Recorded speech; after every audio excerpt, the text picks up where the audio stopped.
E já estamos de volta com a Amazônia agora, direto de Boa Vista, Roraima, extremo norte do país, para falar sobre um assunto muito importante.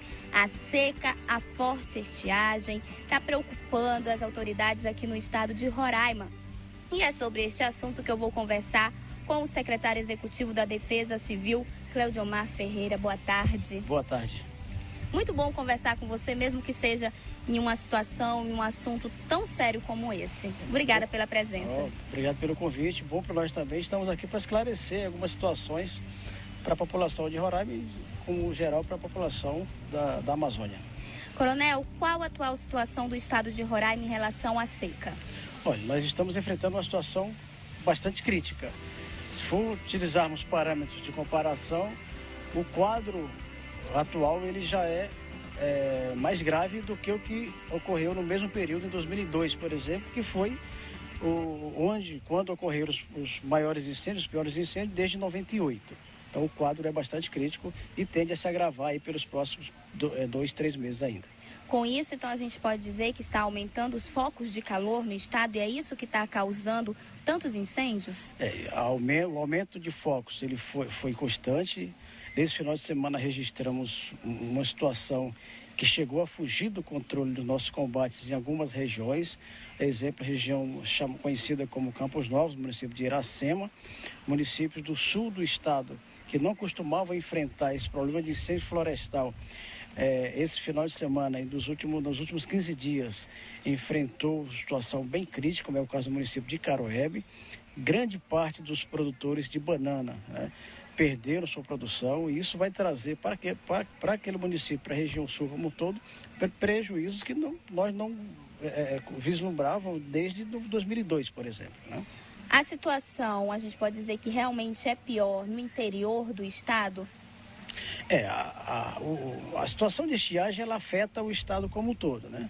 Já há problema de falta d'água no perímetro de algumas cidades, por exemplo, Pacaraima já enfrenta problema de racionamento, já há caminhões-pipa distribuindo água na capital, abastecendo a estação de tratamento de água.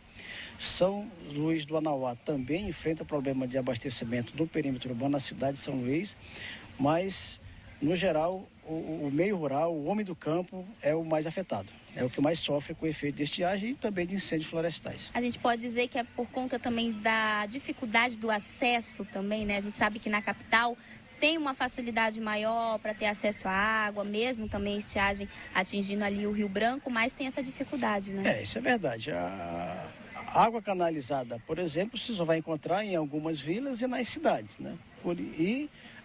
Para abastecer os perímetros urbanos, né, algumas vilas e algumas cidades, você tem um sistema de canalização de água e as estações de tratamento de água gerenciados pela companhia responsável, pela CAE. Nas vicinais, né, nas mais distantes, aí as pessoas têm que providenciar aqueles poços caseiros, alguns poços caseiros já secaram, né, então isso traz esse transtorno, inclusive para a água potável para essas comunidades. A maioria pequenas comunidades agrícolas, comunidades indígenas estão sendo bastante afetadas. Isso sem falar o rebanho, né? Então, o gado, os animais de criação aí estão todos também sofrendo com essa falta de água. Então, isso faz com que a área rural do estado já esteja bastante castigada, né, por conta dessa estiagem. A gente pode dizer que isso foi uma situação que já estava sendo prevista pelo Corpo de Bombeiros, pela Defesa Civil, tanto que a gente que acompanha de perto o trabalho de vocês vê que já houve um planejamento para evitar as consequências dessa estiagem já há muitos meses, desde a estiagem no verão passado. A gente pode dizer que esse trabalho pode amenizar um pouco a situação dessas pessoas? Todos os órgãos envolvidos na resposta, incluindo a questão dos órgãos ambientais, nós prevíamos que poderíamos enfrentar uma nova situação de estiagem. Mas na intensidade com que ela vem, na intensidade com que estamos enfrentando, né, isso nos provocou uma surpresa. Então, a estiagem está sendo muito mais grave do que nós prevíamos. Os efeitos estão muito intensos. A parte de incêndio florestal chegou, como eu te falei no início, chegou a e algumas vezes a superar nossa capacidade de resposta. Por conta disso, estamos pedindo os reforços que são necessários, estamos pedindo reforço por parte da Secretaria Nacional de Defesa Civil, em que encaminhamos novamente solicitação de apoio do Corpo de Bombeiros do Amazonas, que possa nos enviar efetivo para combater incêndio. Solicitamos apoio do Exército, tanto na parte logística de caminhões-pipa, como homens também para auxiliar nas brigadas de combate a incêndio. E esperamos que, com esse aumento de efetivo, nós consigamos, ao menos, controlar essa situação. Alguns incêndios, eles não serão debelados até que a gente receba um apoio aéreo. Alguns incêndios atingiram áreas de serra, áreas montanhosas na região de Campo Mole. Que é mais difícil. Então, quando o incêndio chega nessa proporção, você precisa de uma logística de apoio aéreo. O que está sendo providenciado, né? Após a decretação de situação de emergência, a governadora decretou situação de emergência na sexta-feira passada, já em 10 municípios. Então, algumas dessas ações que requerem os processos de contratação mais rápida, né? Dispensa de licitação. Então, com isso, é provável que a gente podemos contar, né? Que nós possamos contar com todo esse apoio que eu te falei agora há pouco, principalmente o apoio aéreo já nas próximas semanas. Agora foram 10 municípios que entraram em estado de emergência. Ainda falta mais, né? Esses 10 municípios onde foi decretado inicialmente foram os municípios que concluíram a tempo toda essa documentação que é exigida para decretar a situação de emergência. Isso é de competência do município, né? 3 municípios que apresentaram um dia após já haver sido assinado o primeiro decreto.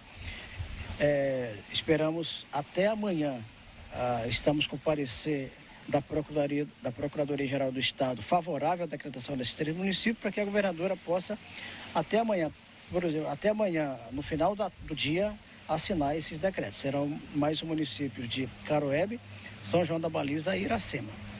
Agora, a falta de água é uma situação realmente que preocupa, e os incêndios também. Afinal, a gente tem um histórico aqui no estado de Roraima de incêndios que causaram mesmo muita destruição. Semana, se eu não me engano, agora, se não me falha a memória, foi semana passada que houve um incêndio na beira da estrada e teve que fechar a estrada, interditar, né, a passagem, proibir a passagem dos motoristas.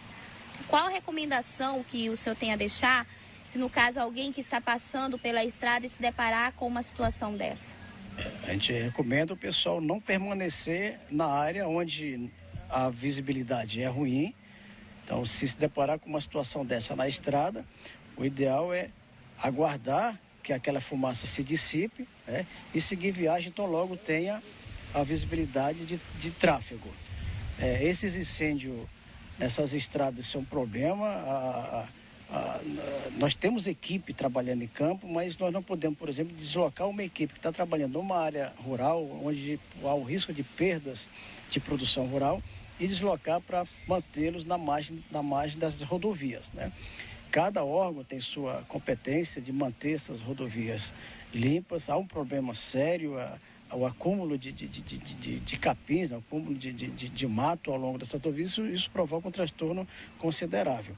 As fazendas, as propriedades que estão no entorno das BRs, a gente recomenda que os produtores tenham cuidado de manter o aceiro pelo menos de 5 metros, né, da cerca para dentro da pastagem, para tentar evitar que esse incêndio se propague para as áreas das fazendas e provoque esses prejuízos.